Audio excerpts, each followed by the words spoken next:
Universitas Muhammadiyah Malang UMM adalah kampus swasta yang terletak di dataran tinggi di Jawa Timur, tepatnya di Kota Malang. Kota ini dikenal sebagai kota pendidikan, kota wisata, dan kota industri. UMM berdiri tahun 1964 dan saat ini sudah memiliki 3 kampus, yaitu Kampus 1, Kampus 2, dan Kampus 3. Sebagai bentuk akan komitmen pelestarian lingkungan hidup, UMM mengusung konsep kampus Green and Clean.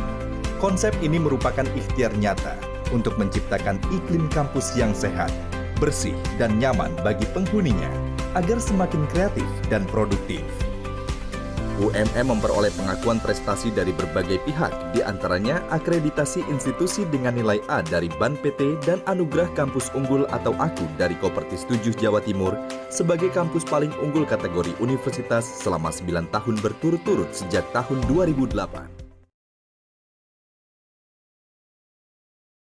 Selamat siang teman-teman. Siang hari ini kita akan membahas mengenai materi Bahasa Indonesia jenjang sekolah kelas 7 SMP. Pada bab 5 ini kita akan membahas tentang materi mewarisi nilai luhur dan mengkreasikan visi rakyat. Tujuan dari pembahasan kali ini yang pertama adalah siswa dapat memahami pengertian dari puisi rakyat. Yang kedua, siswa dapat membandingkan persamaan dan perbedaan struktur pantun, syair, dan gurindam pada teks yang dibaca atau didengar. Yang ketiga, siswa dapat menyimpulkan prinsip penggunaan kata atau kalimat pada pantun. Yang keempat, memvariasikan beragam pola pengembangan puisi rakyat berupa pantun, syair, dan gurindam. Metode atau strategi model pembelajaran kali ini yaitu menggunakan video based learning.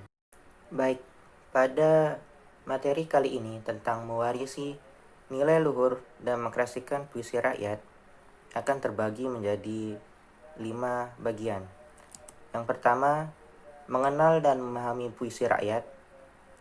Yang kedua, menyimpulkan isi puisi rakyat. Yang ketiga, menelaah struktur dan kebahasaan pada puisi rakyat. Yang keempat, menyajikan puisi rakyat secara lisan dan tulis. Dan yang terakhir adalah evaluasi. Masuk pada bagian yang pertama tentang mengenal dan memahami puisi rakyat. Baik, kita akan masuk dalam pembahasan yang pertama tentang mengenal dan memahami puisi rakyat. Karena puisi rakyat termasuk dalam kesusastraan lama, maka kamu dapat memahami nilai-nilai yang ingin diwariskan oleh para leluhur yang dituliskan ataupun yang didengar dan dibacakan dalam puisi, pantun, maupun gurindam. Tak terkecuali juga pada beberapa bentuk seperti pantun, syair, maupun gurindam yang telah berkembang pada daerah yang tertentu. Setelah beberapa penjelasan tadi tentang puisi rakyat, maka dapat ditarik beberapa kesimpulan seperti yang pertama, puisi rakyat termasuk dalam kategori puisi lama yang meliputi pantun, syair, dan gurindam. Puisi lama terlihat kaku karena terikat oleh aturan-aturan seperti jumlah kata dalam tiap baris maupun jumlah baris dalam tiap bait. Dan yang ketiga adalah pengulangan kata yang bisa di awal maupun di akhir saja, atau yang kita kenal dengan sebutan rima. Setelah tadi kita mendapatkan kesimpulan mengenai puisi rakyat, mari kita masuk pada isi yang pertama dari puisi rakyat, yaitu pantun.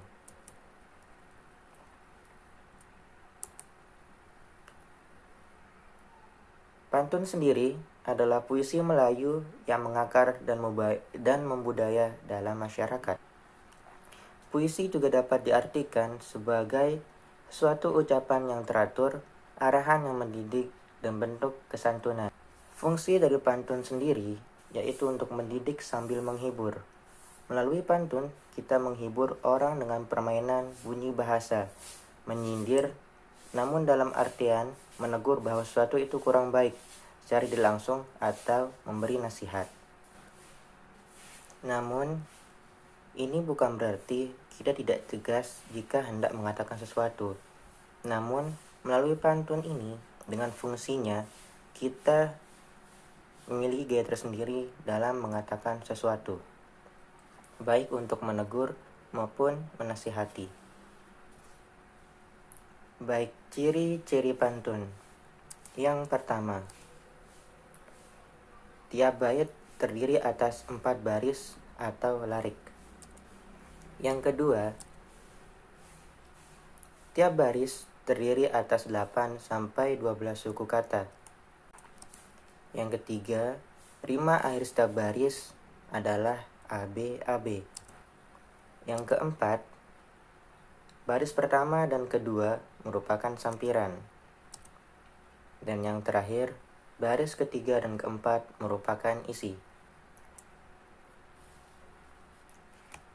Salah satu contoh dari pantun seperti yang sering kita dengar adalah, jika ada sumur di ladang, bolehkah kita menumpang mandi?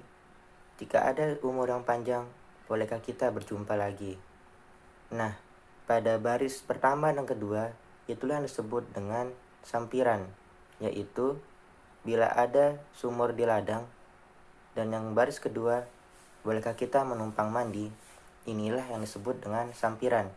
Dan yang baris ketiga dan keempat merupakan isi, yaitu jika ada umur yang panjang, bolehkah kita berjumpa lagi?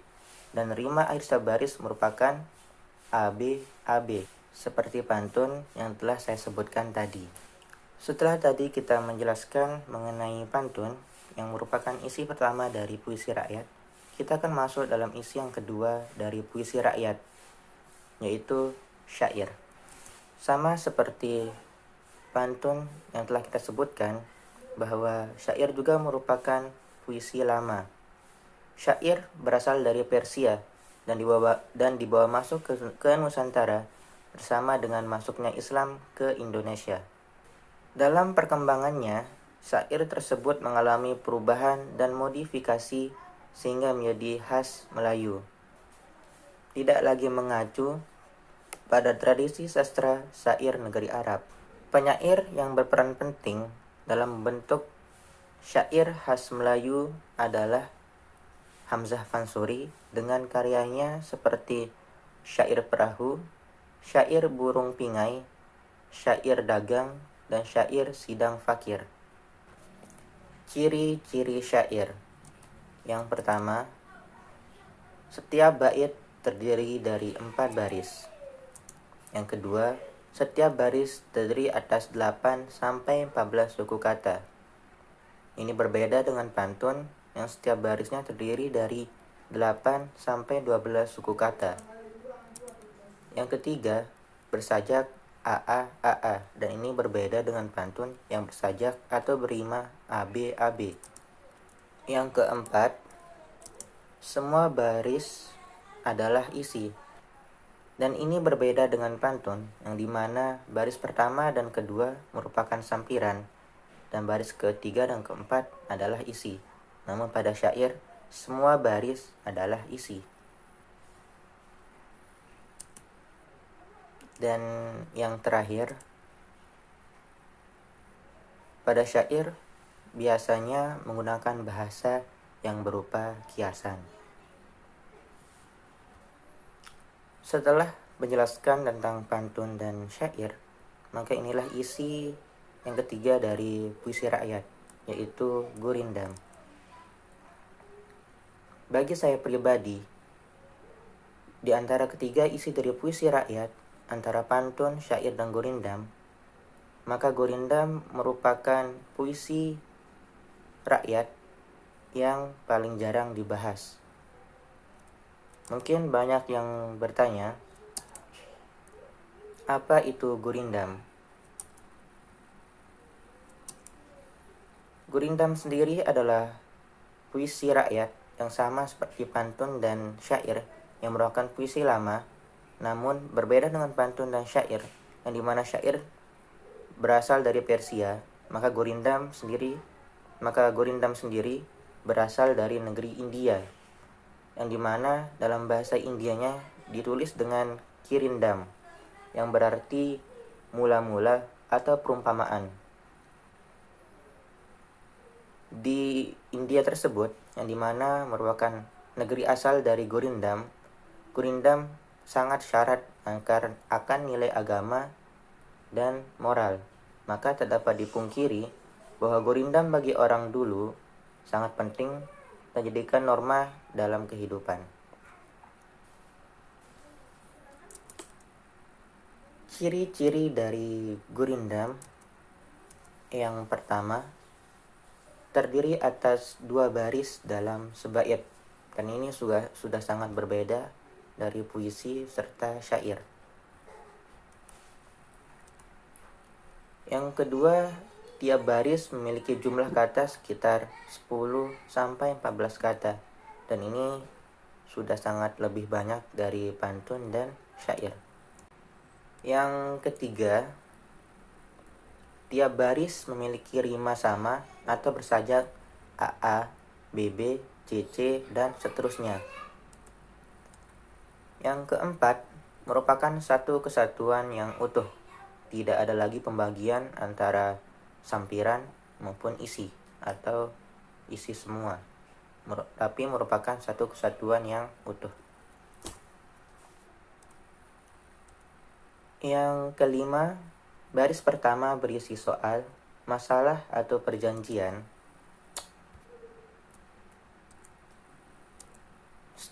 Dan seterusnya. Baris kedua berisi jawaban, akibat dari masalah atau perjanjian pada baris pertama. Isi atau maksud Gurindam terdapat pada baris kedua. Hampir sama dengan pantun. Dan yang terakhir, Gurindam biasanya berisi tentang nasihat, filosofi hidup, ataupun kata-kata mutiara. Baik, setelah kita membahas tentang isi dari puisi rakyat, yaitu syair, pantun, dan Gurindam, maka kita akan masuk pada bagian yang kedua, yaitu menyimpulkan puisi rakyat.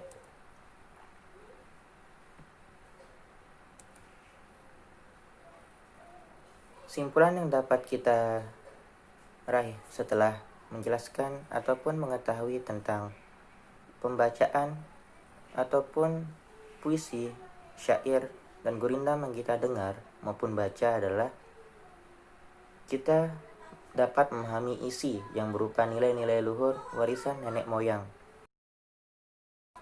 Kita juga mendapatkan pelajaran hidup dan makna-makna kehidupan yang dapat kita jadikan sebagai panduan maupun ajaran dalam kehidupan kita sehari-hari. Kita juga dapat menyimpulkan makna dan nilai yang terkandung di dalamnya dan menjadikannya sebagai sebuah pembelajaran. Setelah kita melewati sesi yang pertama atau bagian yang pertama mengenai isi dari puisi rakyat, dan yang kedua tentang menyimpulkan puisi rakyat, maka yang ketiga atau bagian yang ketiga kita akan membahas mengenai menelaah struktur kebahasaan dari puisi rakyat tersebut.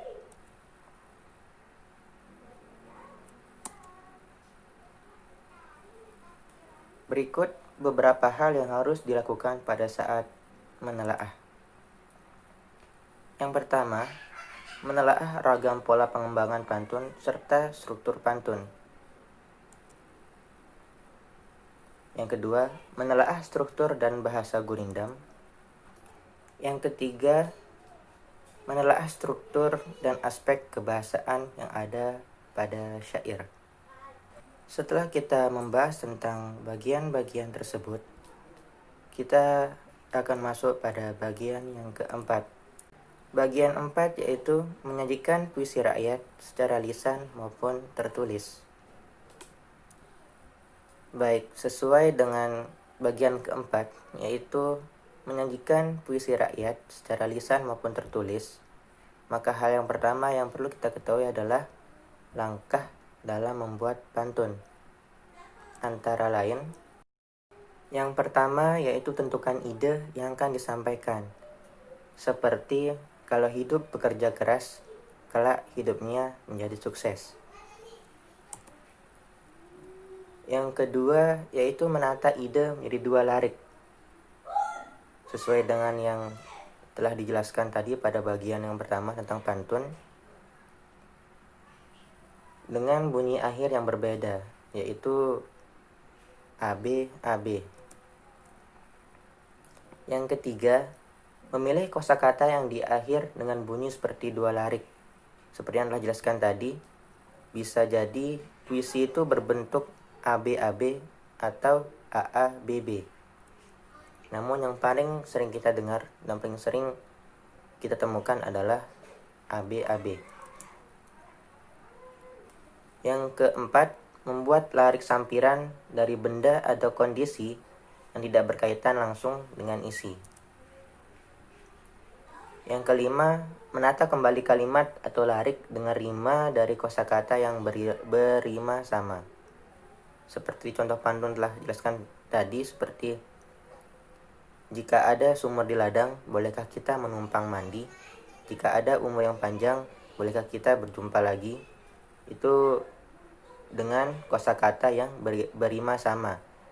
Yang pertama itu, jika ada sumur di ladang, akhirannya eng, maka dalam isinya itu, jika ada umur yang panjang juga berakhiran dengan eng.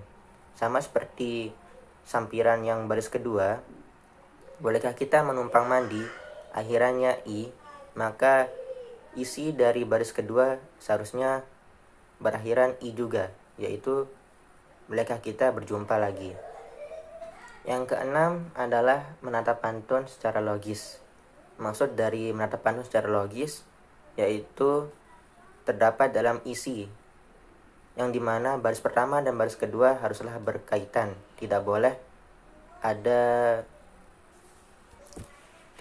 ada perbedaan makna antara baris pertama dan baris yang kedua. Dan langkah membuat gurindam dan syair hampir sama dengan langkah membuat pantun. Hanya saja perlu disesuaikan dengan syarat gurindam dan syair, yang dimana syarat dari pantun berbeda dengan syair, juga syair yang berbeda dengan gurindam. Dan bagian terakhir dari pembahasan kita hari ini adalah evaluasi. Dan dalam sesi evaluasi ini, sebagai bagian terakhir dari pembahasan kita hari ini, akan dibuat menjadi 2 bagian. Yang pertama adalah tentang tanya jawab, yang dimana beberapa pertanyaan telah saya kumpulkan. Beberapa pertanyaan berikut merupakan pertanyaan dasar mengenai pembahasan kita hari ini, namun itu diperlukan untuk mengingat kembali ataupun membuat ingatan yang kuat tentang pembahasan kita hari ini. Yang pertama, seperti apa fungsi lain dari pantun? Maka jawabannya adalah, selain fungsi dari pantun itu untuk menghibur orang, kita juga dapat menegur ataupun seperti yang dijelaskan, menyindir orang agar tidak tersinggung. Apa fungsi dari gurindam? Berdasarkan isinya, gurindam berfungsi sebagai puisi lama yang digunakan untuk tujuan pendidikan sekaligus hiburan. Namun, selain dari fungsi yang tersebut, gurindam juga berfungsi sebagai dokumentasi gambaran masyarakat yang dapat memancarkan kreativitas dan estetika serta daya intelektual masyarakat Melayu lama dalam mengenai hal-hal kehidupan mereka. Selain itu, gurindam juga dapat dijadikan sebagai media komunikasi antara masyarakat, terutama dalam majelis-majelis formal.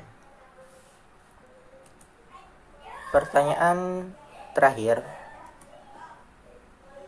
Seperti apakah gurindam itu sebenarnya? Gurindam adalah puisi lama yang terdapat di Melayu yang penting atau sangat penting sebagai warisan budaya. Setelah bagian kelima dari pembahasan kita hari ini, dari sesi pertama yang tanya jawab, maka inilah sesi terakhir dari pembahasan dari bagian kelima dari pembahasan kita hari ini, yaitu kesimpulan. Pada bab ini kita mempelajari tentang mewarisi nilai luhur dan mengkreasikan puisi rakyat, yang dimana puisi rakyat termasuk dalam kategori puisi lama yang meliputi pantun, syair, dan gurindam. Beberapa pembahasan yang telah kita bahas sebelumnya, yang membahas tentang makna dari pantun, makna dari syair, fungsi dari gurindam, maupun ciri-ciri dari ketiganya, dan memiliki makna yang berbeda-beda. Akan tetapi, jika dilihat dari fungsi, ketiganya memiliki beberapa persamaan yang antara lain untuk pelajaran dan hiburan, sekaligus sebagai warisan budaya yang sebaiknya kita jaga. Dan terima kasih. Sekian pembahasan kita hari ini mengenai topik mewarisi nilai luhur dan mengkreasikan puisi rakyat. Tetaplah belajar dan jagalah budaya.